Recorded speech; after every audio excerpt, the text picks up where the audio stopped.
Hi everyone, welcome to 2018. I recall back at the change of the century, when we moved from the 20th century into the 21st century. Now along with that move, there were many changes heralded for us. One of an interesting change that we probably haven't thought a great deal about is the numerical numbering system change that came with the years 2000. This year of 2018 is only the second year that we have had the numbers add up to a number 11, which is a master number. The previous year that this happened was in 2009, which also added up to an 11. So for this whole 21st century, we have this new paradigm of energetic vibrational numbers. Number 11 is a master number. It does break down to a 2, so 2018 is also a 2-year number. Going back to 2009, some of the key events or factors that took place: Michael Jackson died at age 50. The Philippines and Java had very large quakes. There was a tsunami in Samoa. North Korea and India flexed their nuclear power. There was a very large Philippines volcanic eruption. And with America, they sent 30,000 troops to Afghanistan. There were also a lot of plane crashes in the year 2009. So I think it's worth looking into what this energy of the number 11 is, this master number. So two words that match the vibration of number 11 is faith, and the other word is psychics. They're kind of the total opposite of each other in many regards. So there's a degree of duality in this energy of the number 11. There's a degree of being pulled apart. There's a need to acquire balance at the greatest of levels. There's also a feeling that the number 11, given the master number, there can be a high level of connection to spirituality and the blending of spiritual energies and the harmony of those. Negative characteristics of the 11 number are stress, conflict and scattering. And the positive characteristics can turn into negatives when they are not settled in the year. The tarot card that is represented most with the number 11 is the Justice card, and that again is a very karmic card. So it's about going back over past energies, redoing things over and over again, and going back into the past to bring up things that need to be reassessed, juggled and adjusted. There's this feeling of sexual equality for the year coming for 2011. It's very much a female energy year. So there's a degree of females around the planet who will play a big role in the year. Official systems will be in the limelight and be overhauled, and this is globally.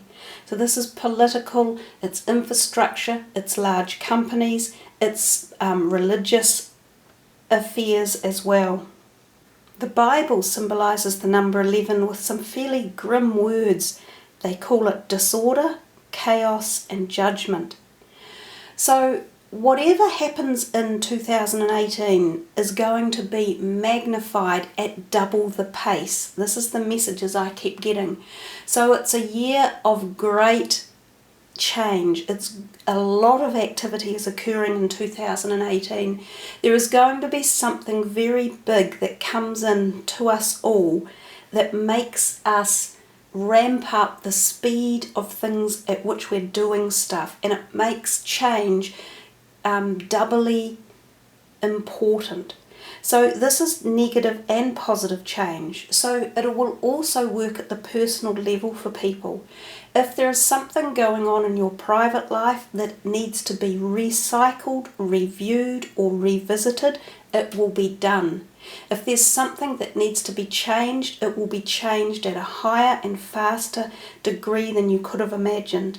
And this will also be the case for global issues. I believe that the issue of climate change is going to exponentially ramp up. We have seen 2017 become a very volatile year with weather issues, quake issues and volcanic issues. Multiply that for 2018. We are on the cusp of teetering the scales out of balance. It is not all up to us. It is not just human activity creating this. It is a galactic issue that is occurring throughout the galaxy. However, we can help to make some positive changes, but we have to start really putting our thinking caps on and having someone come up with a very new system of what to do and how to adapt to it. It's not just about cutting back on CO2 emissions, although that is important, but more importantly for us, it's about adapting to how we feed the 7 billion people on the planet. How do we grow enough crops and sustain them when our climate is devastating them? It's either devastating them through parched, dry lands in very hot periods of summers and in certain parts of the globe, or it's decimating them with mud storms, avalanches, torrents of heavy rain and massive weather storms that come through and obliterate and annihilate crops and animals. This is what we have to do to move forward as humanity, and this requires a whole global connection and network of people to strategize ways of working through this particular issue. As hard as it is to accept, all planets go through change, and it's cyclical. It's an evolution. It's the same process as every other living thing on the planet. We evolve, and so does the planet. She is currently making huge changes in her energy fields and how she works. The magnetic poles are shifting. They will speed up and shift even more in 2018. This will in turn create more high-powered earthquakes and more issues to do with the two poles. The poles are apparently merging inwards towards the centre of the Earth at the moment, around the area of the Philippines. And this is why we get a lot of magnetic activity occurring in there. Magnetic activity is about earthquakes and volcanoes. That's what we can physically see as humans on the planet when this change is coming in. So we have to learn to accept the changes that are coming and grow into them and make strategic plans as we move forward. There's a saying, and I think it's going to be very apt: life is no longer as we know it. We are treading new territory. And with the likes of Elon Musk and the exploration of taking people to Mars, these are the types of concepts that we have to actually apply here on Earth. Earth will eventually become like Mars. Not right now, obviously, but it's heading into a very hot, turbulent period of its cycle. The King of Cups was one of the first overall cards that was drawn for the year for 2018. He represents awareness of human nature, accepting one's limitations, keeping your head in a crisis, evaluating the situation and creating a balanced atmosphere. And this is indeed what we need to achieve in this year of 2018 with this vibration of 11. So we will work through some of the countries that I have had a brief look into, and we will see what the overall messages are for there, and then we will touch on a few other points that have come up as well.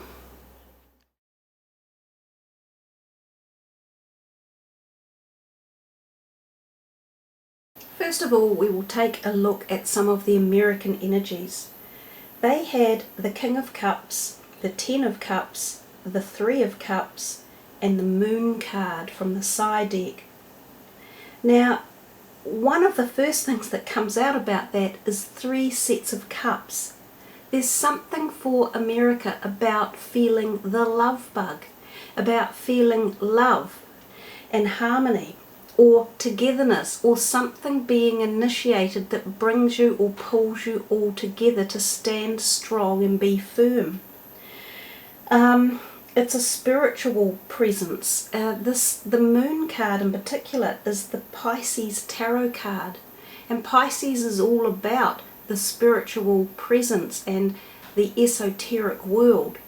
So we come back to those words, the psychic, the feeling of being in another ethereal plane of some sort, like rising your vibrations to a higher level. Trump's cards, he actually pulled the Four of Cups, the Eight of Cups, the Hierophant, and the Six of Cups. So again, we see more and more cups coming out.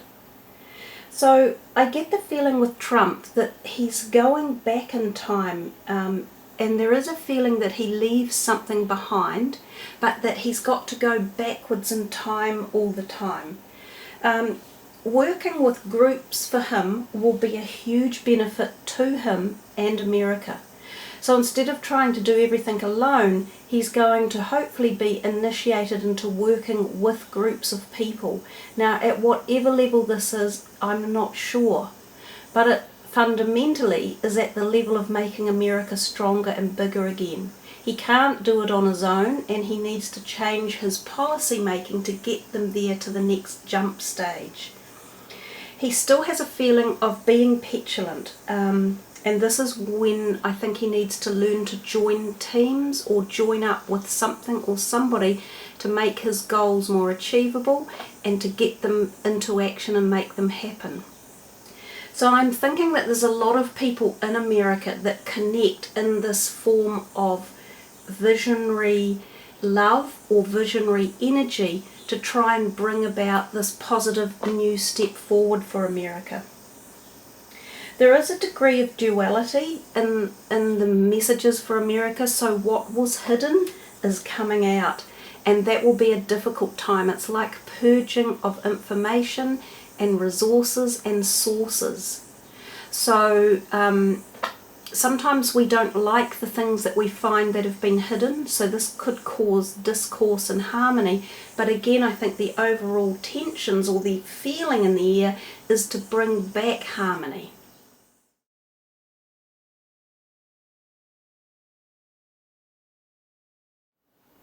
We take a look next at Russia, and they received the Two of Pentacles reversed, the Ten of Cups reversed, and the Knight of Wands. And they also received the Father card from the side deck.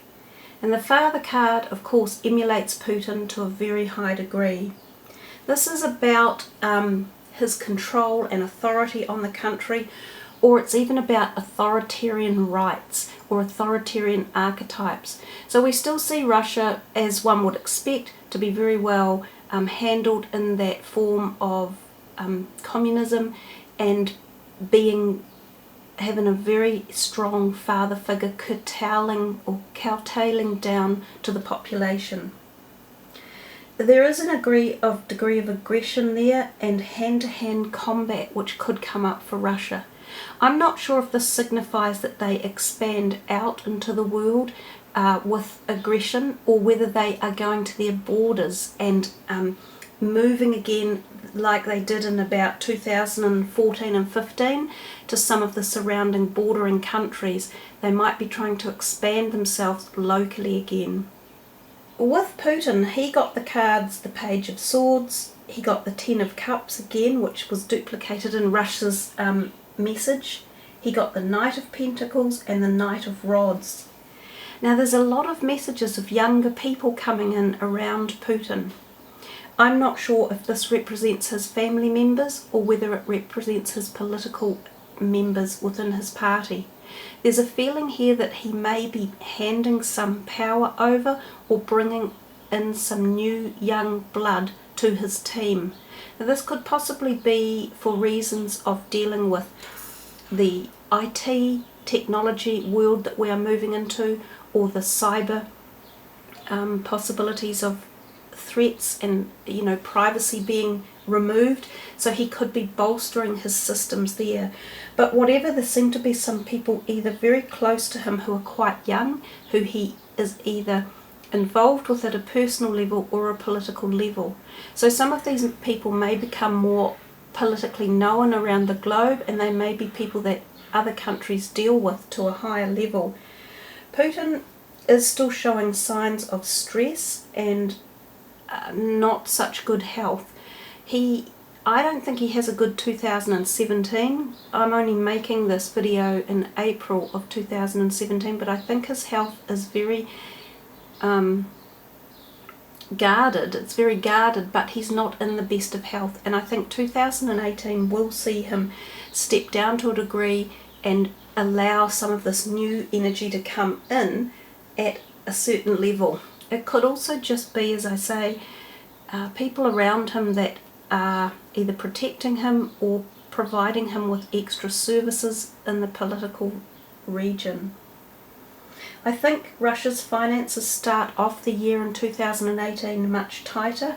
It could be that they have overextended themselves, and there might be a period where they have to rebalance their finances and pay some back, or like paying back a mortgage or something like that.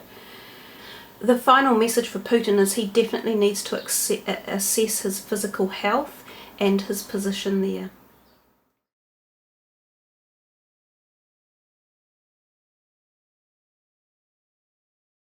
The next country we come to is China.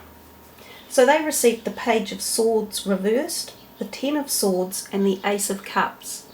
So for China we see a lot of potential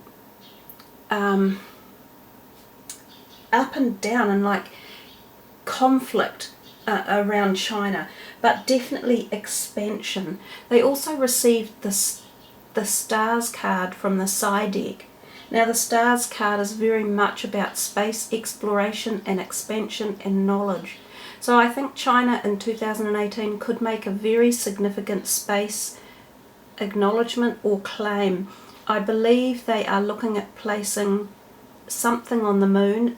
It may just be a rover, something like a rover, but it may actually be astronauts either on the moon or even further afield and doing something more unusual.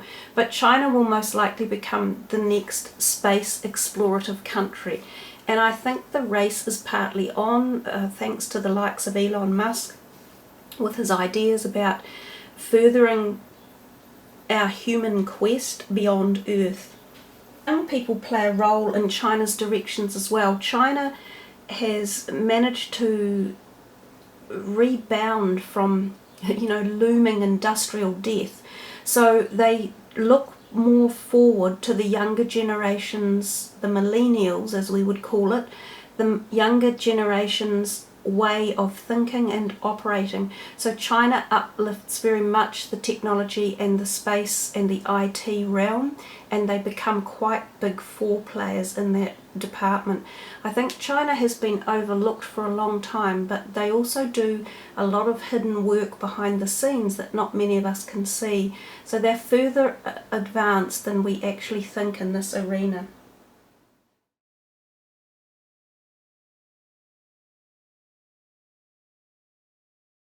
The next area we look at is the UK. We see the Moon reversed, the Ten of Cups, and the High Priestess.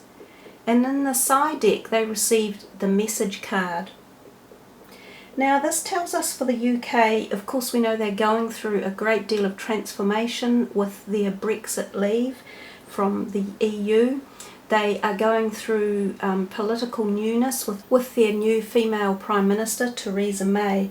So she still has a very awkward and up and down road with political agenda and trying to connect with the EU and also Scotland and Ireland as well. We still see confusion, a lot of communication, and a lot of females that play a role in the UK's stability, political arena, and their actual energy around the country. They have to work with a message. So when they received the Message card from the side deck, this is very important. It's about hearing something from another arena that they have to adhere to one way or another, or they have to take it on board and consider it. So there could be things like not an actual election, but when they put a poll out to their citizens to see if the citizens are prepared to do this or or follow it in another direction. So there could be options A or B for many of the UK citizens to choose from.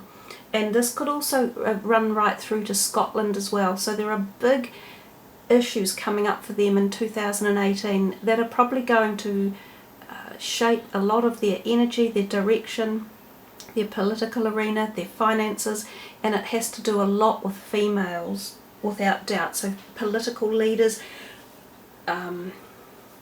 just within the country.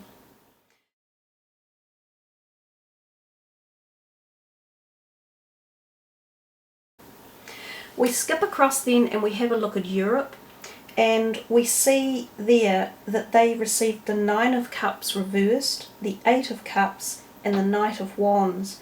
And in the side deck they received the Work card.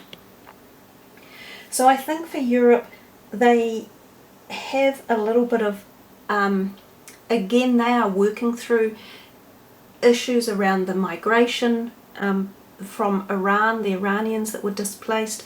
There's issues about getting people back, so they're reversing things, reversing laws that were made. There's a whole bunch of reversals coming in 2018. It is the year of going back and redoing everything. So I think for the EU it is very much about putting barriers up and limiting people and putting borders up. It's about re-strategizing and rethinking.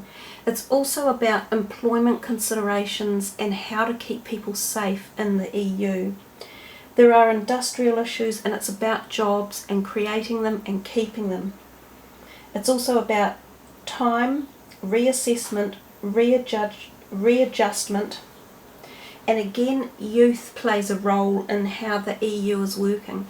So there might be some more youthful people coming through the political scenes, or it's the fact that maybe the youth are voting or standing up to be heard one way or another, and it's about technological advancement and also obviously terrorism and issues along those lines with warfare as well.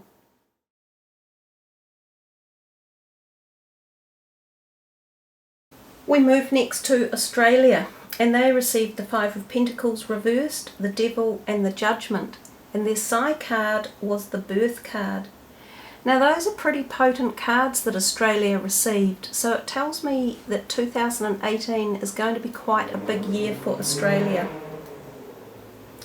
It feels as though they'll head in a new direction. There could be new political governance for Australia, and that could see more stability. So there could be more satisfaction, but this will come from heading in a new direction, and new directions are always cause upheaval and turmoil to begin with.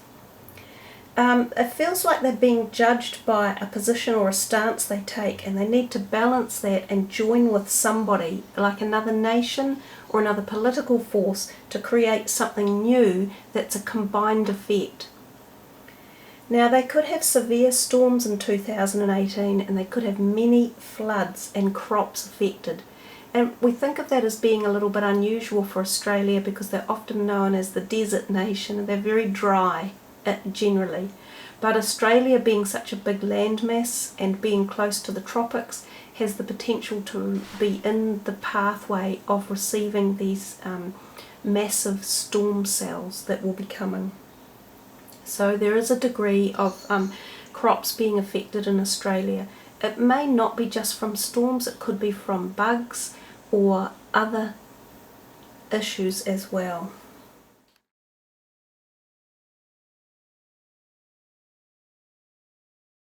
So the next country we are going to take a look at is Canada.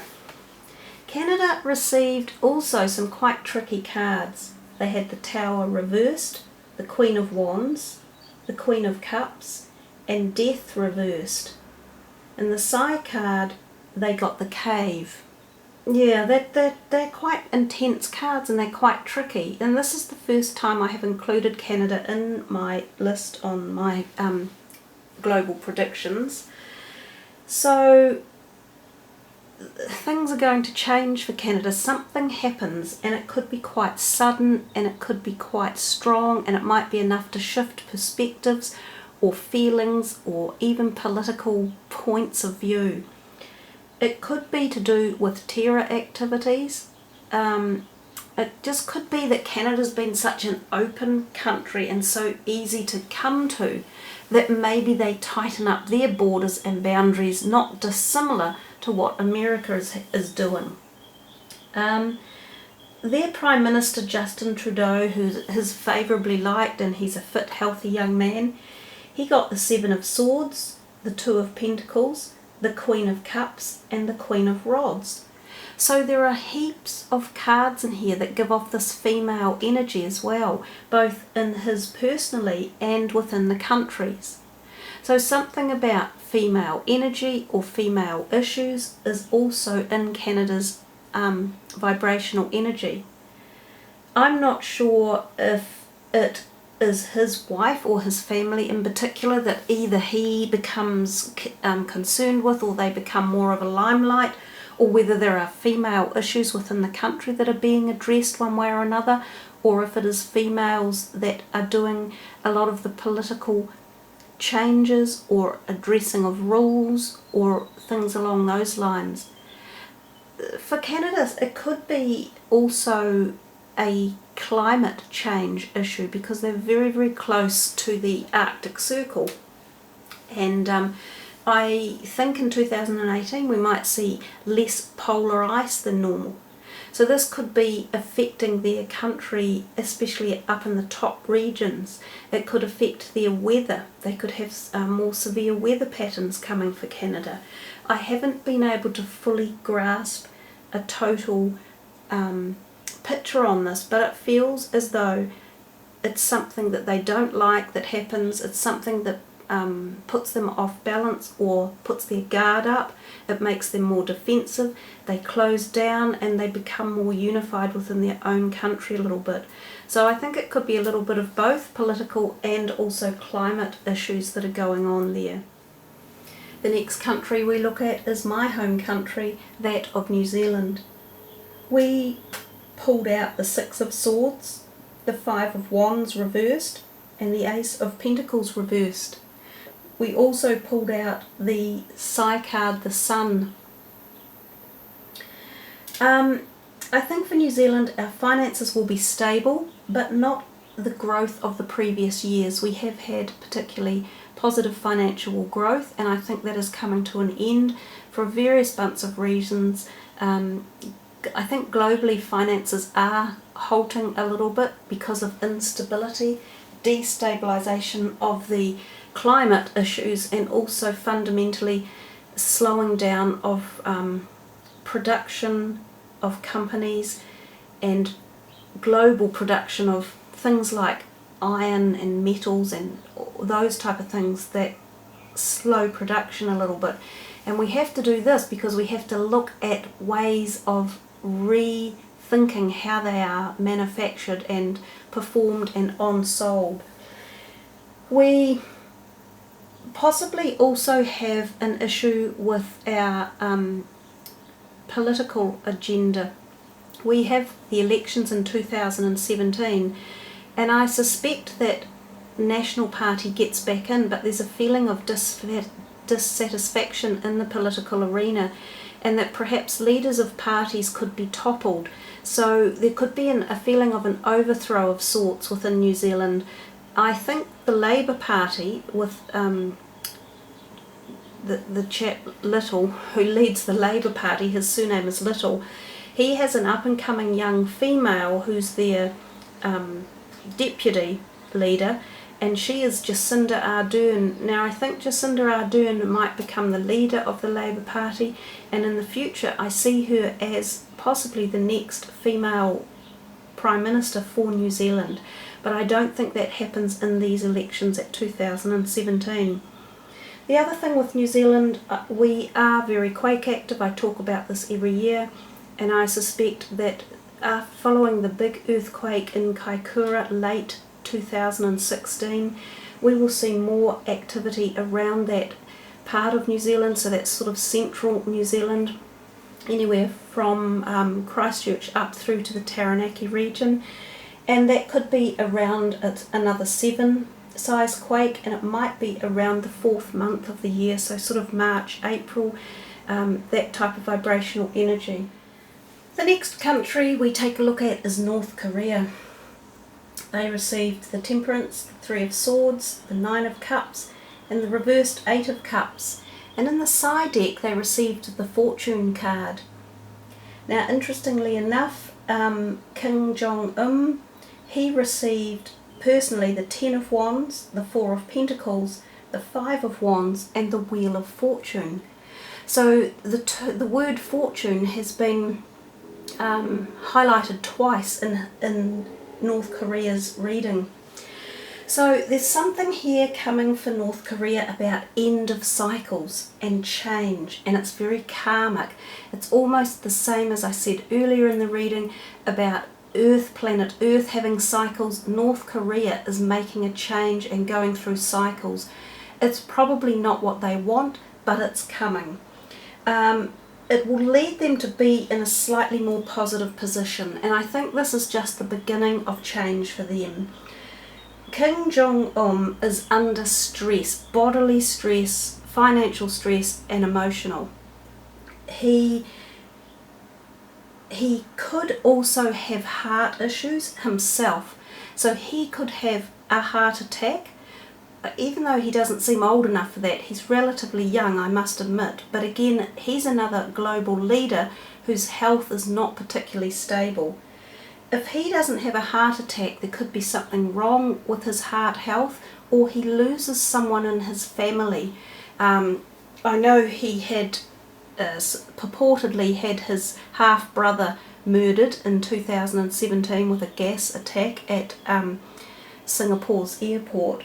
There's a possibility that he also has issues with 3 other family members, or there are attacks on family members, or something happens to them.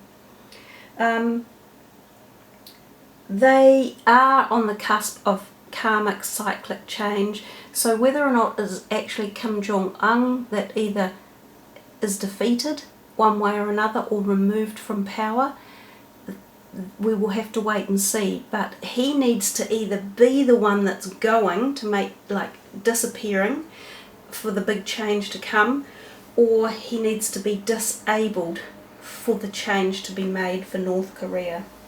Weather-wise, they will also be subject to quite severe cyclonic, big wet rainstorms where they lose some of their crops, and their supporting power, which was China, will not support them the same anymore. Now, that was another thing with China, with some of the changes that we see coming with them.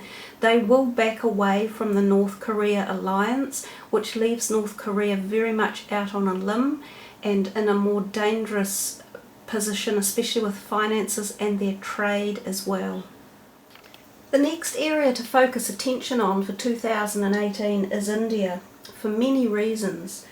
And this is another country I haven't really utilised a great deal in the past for looking at these global predictions, but India is fast becoming a global spokesperson on the stage of the world. Now, India received the Hierophant, the 8 of Swords reversed, and the 5 of Swords. And in the side deck they received the Wheel card. So there's a lot in there that tells me that, again, India is a country that are in for really big changes, growth in particular, new contracts globally with big countries, such as the likes of even possibly America, with through Europe and Russia, even Australia possibly, things where they're signing new deals for the production of things being made, for the cross-transfer of either education or people power. You know, it's a transfer of something from India to and from other countries. They have employment and companies and uprisings and things growing in India.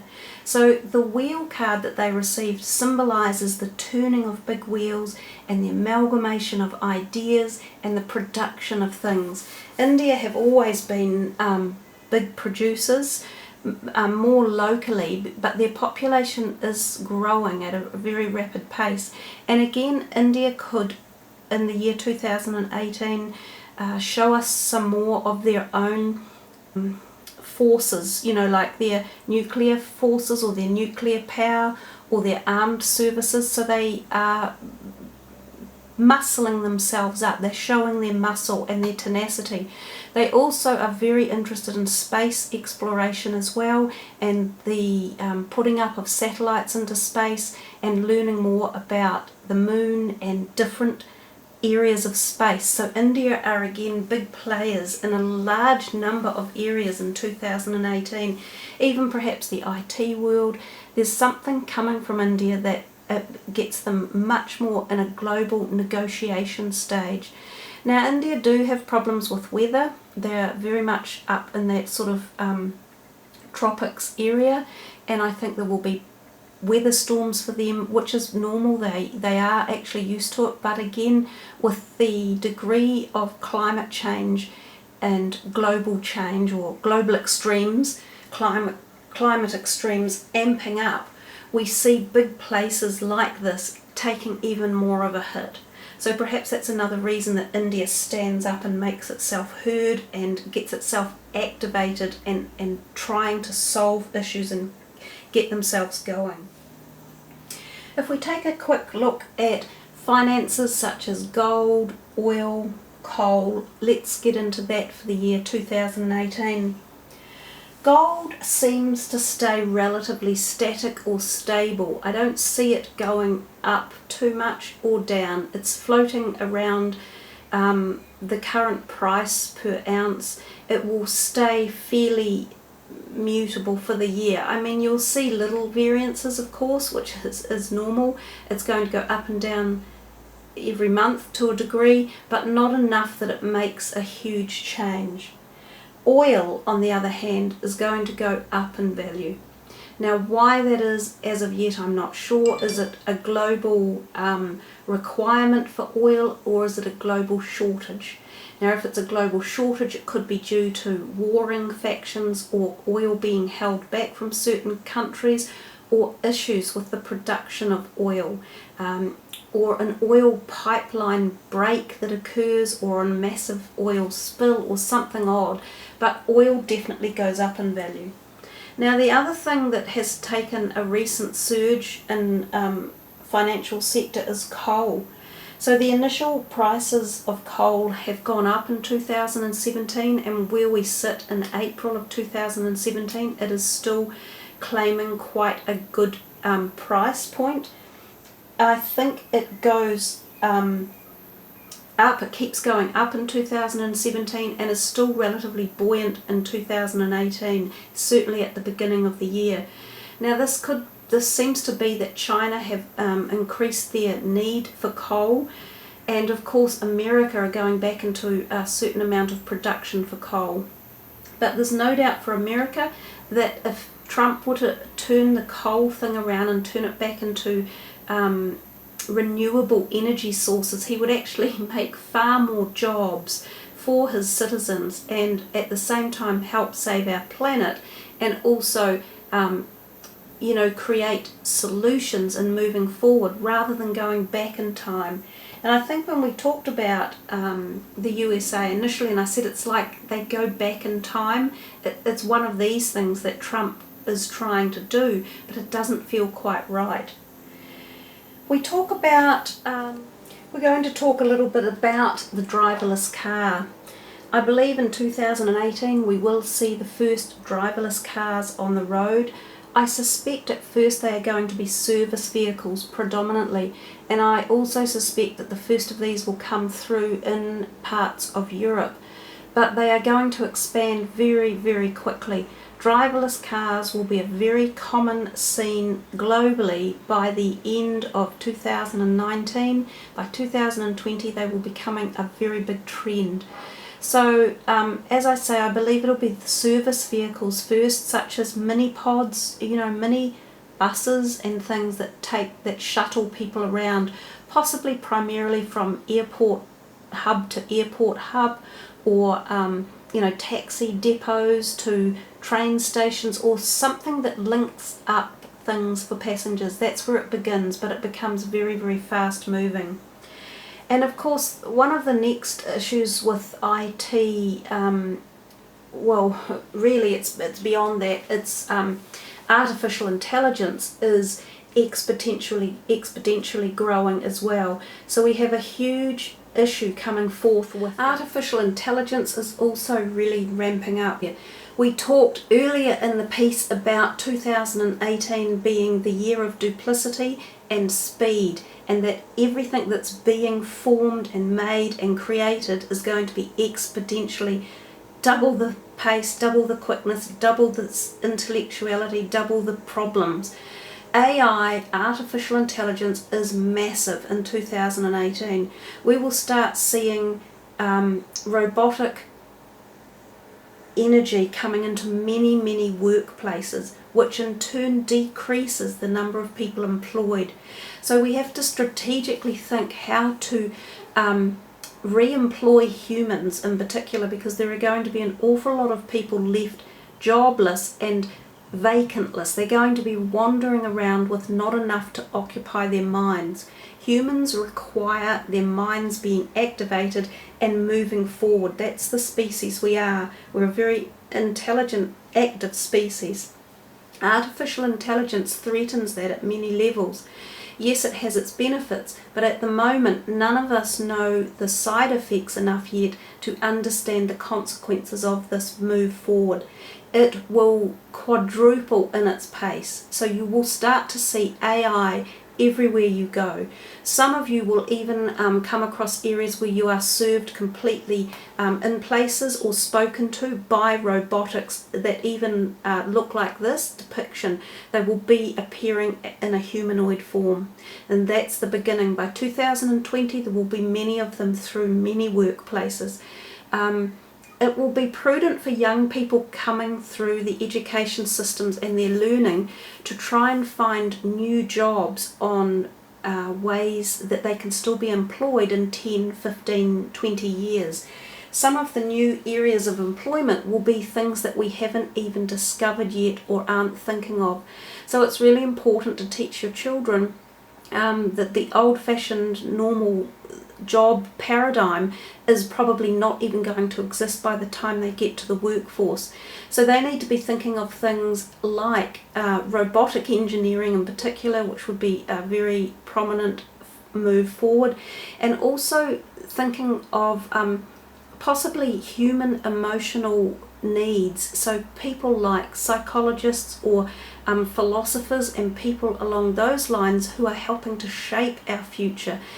Those are where advancements can be made, and they are possibly where a lot of potential careers and sector fields will be as well. Drones pose another really major lifestyle change for us all. They are the coming new force along with AI. As you can see there, the classic example of privacy issues and also danger issues with drones. And while that one in the picture is a very large drone, they are becoming increasingly small and they can travel many, many miles. So drones are used in both ways. They are positive and negative.